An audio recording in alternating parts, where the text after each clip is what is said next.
Good evening.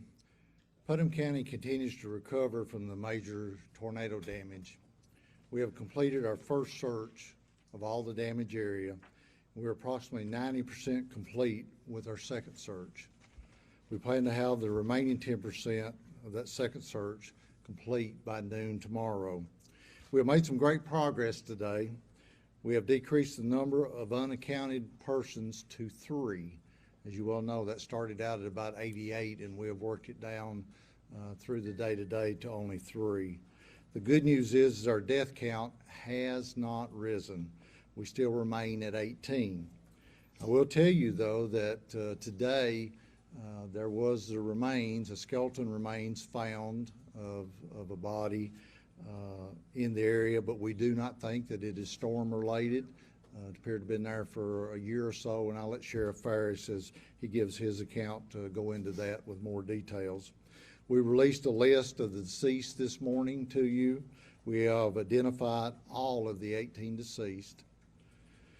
We have been overwhelmed with volunteers today. We asked for volunteers to show up this morning at 8 a.m. There were hundreds. We actually had one of our major thoroughfares in Cookeville, South Jefferson Avenue, backed up for approximately 2 miles with folks trying to get in. We deeply appreciate everyone that showed up to help.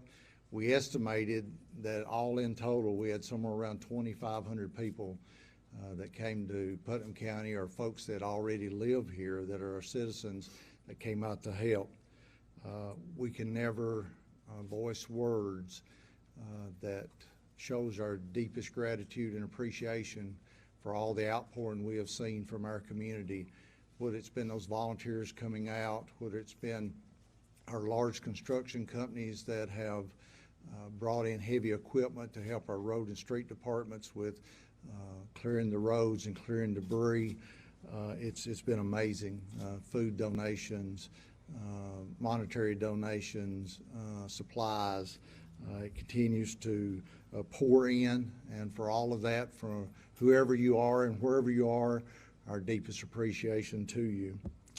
With all the devastation of the power lines and utilities in the area, it has been slow with the power companies on being able to restore power. For any of you that have been down there, you've seen. We started out with about 5,500 customers without power. That has been decreased now to about 2,000 customers, most of those being in that devastated area. Power companies continue to try to isolate that area out and restore power. They're working 24/7 around the clock to do that. Several power companies from around other areas of not only the state but the country have come in to help, and that has been a massive undertaking, and it continues. Due to that undertaking that we plan on having tomorrow, we're going to ask that no volunteers come to the area tomorrow. The power companies are planning on stretching cable, which makes the area very dangerous for folks to be in. And our main concern is that we have no one else get hurt from this disaster. So I hope everyone understands that public safety has to come first. We will notify everyone about when we will start allowing volunteers to come back in. That could be as early as Friday or Saturday, depending on how well tomorrow goes with the restoration of utilities, not only the power lines, telephone lines, gas, water. We had some major devastation to all those utilities in the area from the tornado. We still have a few people that are in our Red Cross shelter here locally at the First Baptist Church. That number remains very low.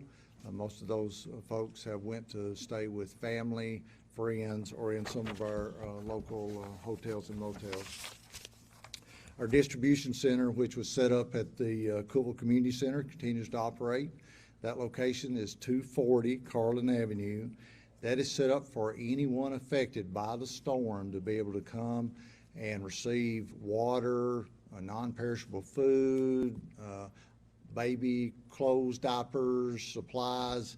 It has been amazing at the amount of supplies and stuff that has been donated.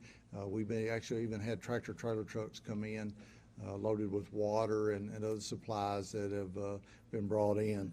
So we want to make sure that we put out to everyone, if you were affected by the storm, There is a lot of supplies and food available to you. If you'll just come to our distribution center, which is the Cookeville Community Center at 240 Carlton Avenue. I'm now going to turn it over to Sheriff Eddie Farris for an update on our search efforts. Thank you, Mayor. Good evening. As Mayor Porter stated, we are 90% completed with our search. One upbeat bit of information we'd like to talk about. We certainly talked about the 20 to 25 acre field that we were concerned about the last two press conferences. We are almost through that entire field area. The other 10% remaining is that particular area.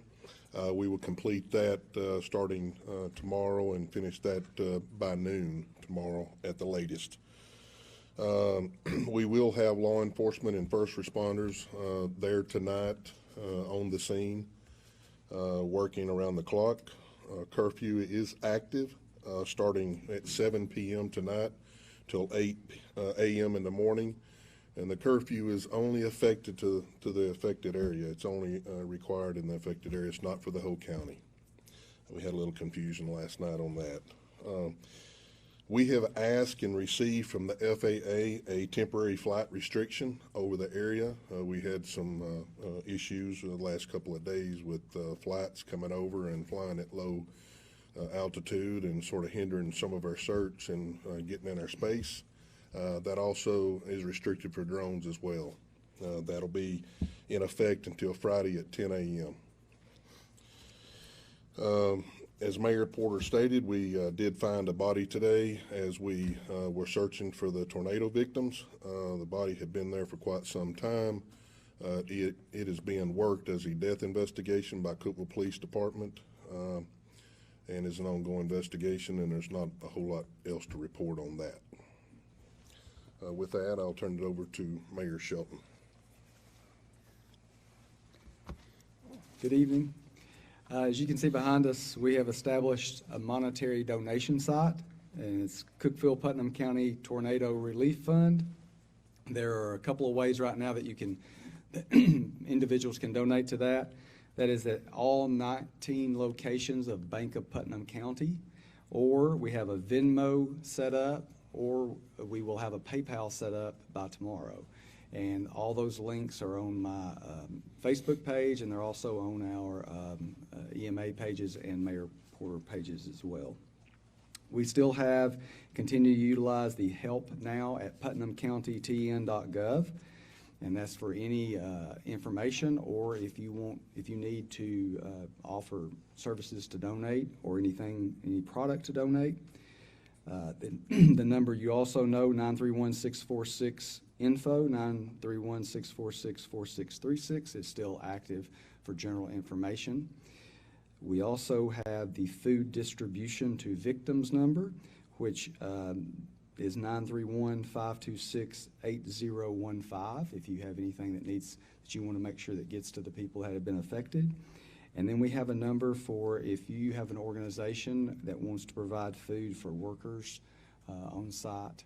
We have a number for that as well, and that is 615-585-6341.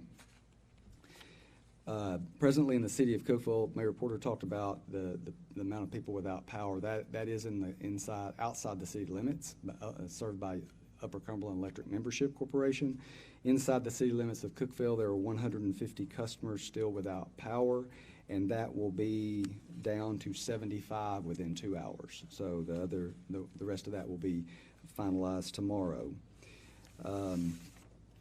Also, the Putnam County Schools will have open sites to provide child care from 9 a.m. to 2 p.m.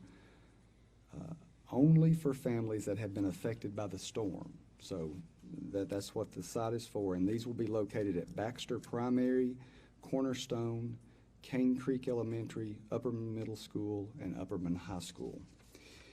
Also, we continue to have reports of people finding things in their yard. The debris field was miles long, so if in fact you find something in the yard that is of a personal nature, a picture, or something that you think might need to get back to someone that it belonged to, Any kind of artifact like that, we have an area set up inside the Cookeville Community Center that you can turn those into. And if you happen to, if it's within the range of the affected area, those can be turned in at the command center on site. But if it's outside, as it was at my house and others, then turn that in at the Cookeville Community Center, and there will be an effort to get those back to, or have a place that people can come and view those, and then we'll figure out what to do with those at a later time. So, again, continue to ask for prayers for our community, especially the families that will unfortunately be burying their loved ones over the next several days. Thank you very much. Thank you, Mayor Shelton. Let me say, on behalf of all of us, the cooperation that we have received from our state officials and federal officials has been amazing. Calls multiple times a day from our congressmen and our senators and the White House and our governor, and we've just been amazed at the outpouring of support, which is the way it should be, the way our government is supposed to work, and it has. And there has been absolutely nothing that we have asked for that we have not received from both the state and the federal level. And we're proud to have Congressman John Rose with us tonight, and I'd like to ask him to come and say a few words.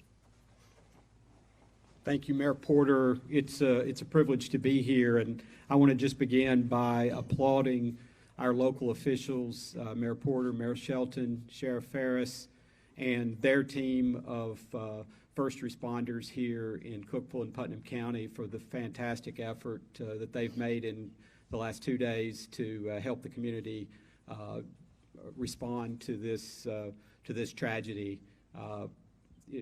Earlier today had the opportunity to view the affected areas, and it is horrific, the damage that the community has sustained, but it is also inspiring to see the outpouring of volunteers and the dedicated public servants that we have who are responding to that. And it is, I think, a unique indication of the great power of this country to see those volunteers and to see our first responders and see local officials providing that initial response.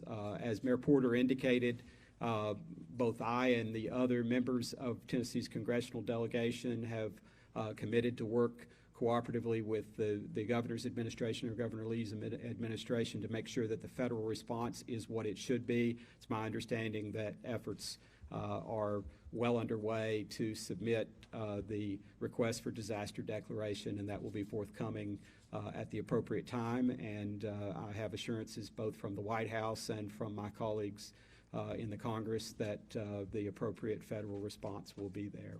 And so again, our heart pours out to the families that have lost loved ones, to this community that will now undertake a very long process of healing, and our hearts ache for these folks, and they're our families, our neighbors, our friends, and we have a long healing process, but a great community that's pulling together to help make that happen. Thank you.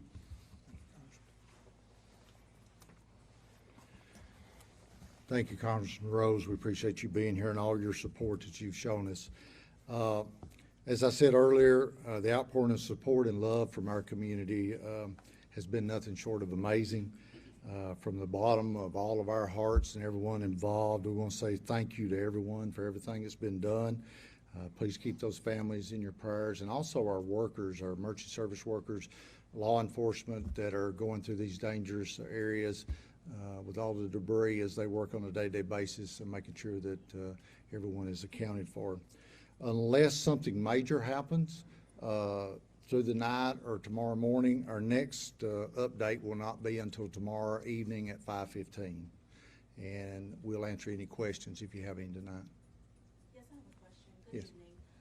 My first question for you is just, can you talk about the process on how you've been able to make contact with family members who are missing their loved ones, and then how are you able to then contact them when they've been found, or at least contact the public when their loved ones have been found? We started a process in the very beginning with our 646 info number that allowed our local residents or families from anywhere to call if they had missing loved ones that they had not been able to make contact with. We started creating a database of those folks. We have constantly been working not only with local law enforcement, but also the TBI has their mobile command center set up here.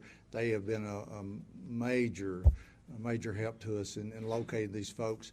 Some of that has been just by going to the families' homes, to friends' houses, looking for them. We have been working with those folks that called in with us to help us tell us if they've located the folks. And we've been able to work through that process and get that down to just 3 people that we know of that are not accounted for. So it's been a time-consuming process. But our goal in this is we got to make sure that everyone is accounted for that we know of that has not been contacted or is still missing. Kyle Redner, News Channel 5. Yes, sir.